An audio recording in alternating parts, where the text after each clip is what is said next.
The truth is that we are going to have to, if we're ever going to be a church, I want you to check this out. If we're ever going to be a church that honors God, which is a group of people, remember, like not the building, if we're going to be a group of people that honor God, we're going to have to be zeroed in on following the example that Jesus gave for us closely. That is the church that honors God. There's all kinds of things that churches could be involved in.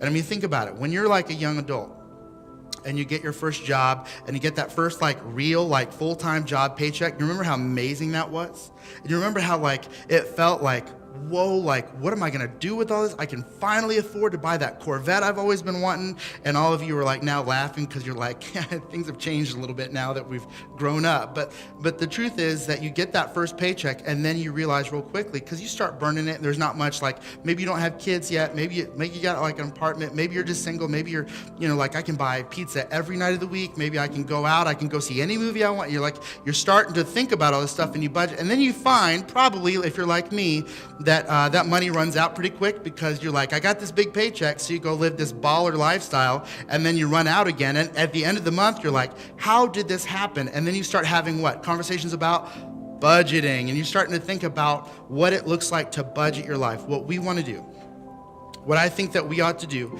is take a hard look at Scripture and budget our lives the way that God would have us to budget them.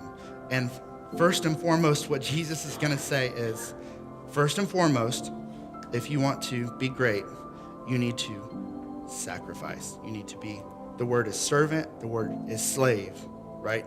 The word is last. Other parts of the New Testament, he would say, if you want to find your life, you need to lose it. You need to lose it. This is like the upside down economy in God's kingdom.